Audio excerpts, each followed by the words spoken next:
Assalamualaikum warahmatullahi wabarakatuh. Perkenalkan, nama saya Azizul Hamdi. Di video kali ini saya akan membahas tema penting dalam komunikasi, yaitu pengelolaan emosi dalam komunikasi dan tablik.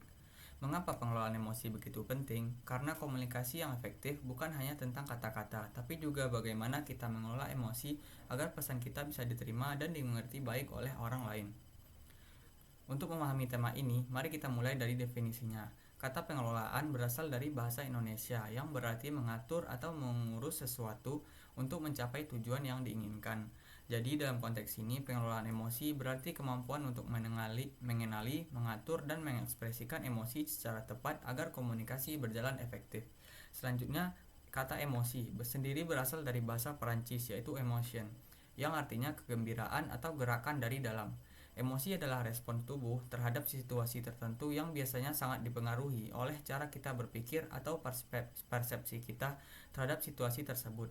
Misalnya ketika kita merasa bahagia, ada perubahan dalam diri kita yang mengaruhi bagaimana kita berperilaku dan merespon orang lain. Sedangkan komunikasi berasal dari bahasa Latin communicatio, yang berarti sama. Komunikasi merupakan proses di mana kita menyampaikan informasi, ide, dan emosi kita melalui simbol-simbol, baik berupa kata-kata, gambar, angka, maupun gerakan tubuh. Dengan kata lain, komunikasi adalah sarana kita untuk berhubungan dengan orang lain. Pendapat para ahli yang pertama saya kutip dari Chaplin. Chaplin adalah seorang psikolog Amerika yang terkenal dengan kontribusinya dalam bidang psikologi eksperimental dan teori-teori tentang emosi manusia.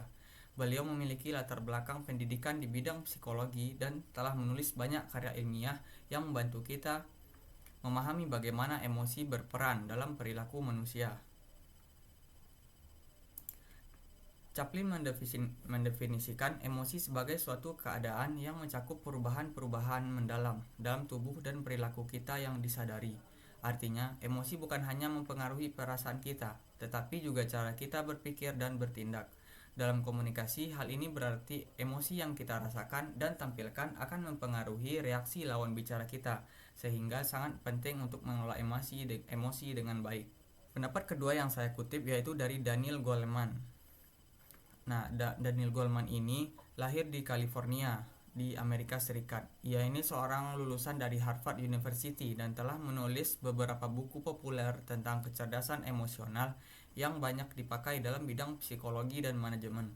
Konsep kecerdasan emosional yang ia kembangkan membantu kita memahami bahwa kemampuan untuk mengelola emosi sangat penting dalam kehidupan pribadi maupun profesional.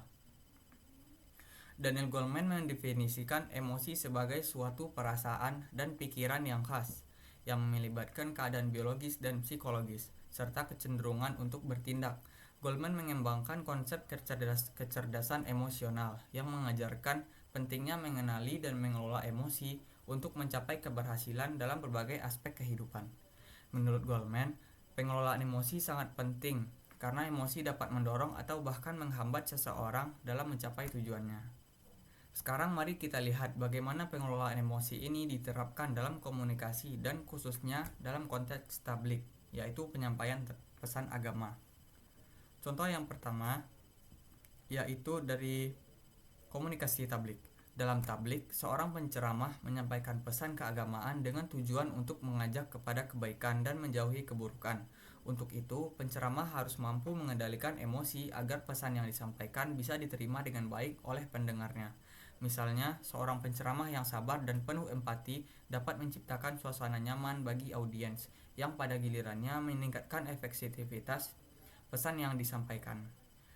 Contoh selanjutnya yaitu dalam pengkaderan organisasi. Dalam proses pengkaderan, seorang pengkader perlu memikat calon anggota agar tertarik bergabung dengan organisasi.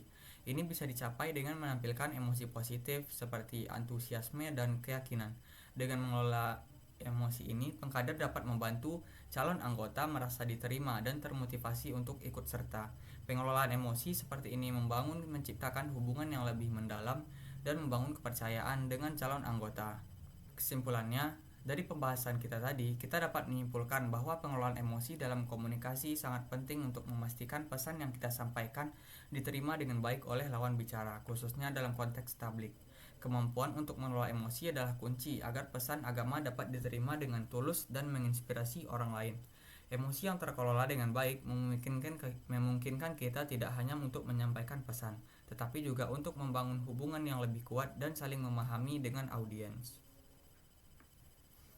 Mungkin hanya itu yang dapat saya sampaikan. Izinkan saya untuk mengambil sebuah kutipan dari Daniel Goleman. Emosi yang tidak dikelola adalah tuan yang buruk, tetapi jika dikelola, ia bisa menjadi pelayan yang baik. Dengan mengelola emosi dengan bijak, kita bisa menjadi komunikator yang lebih efektif dan inspiratif. Terima kasih sudah menonton video ini, semoga bermanfaat.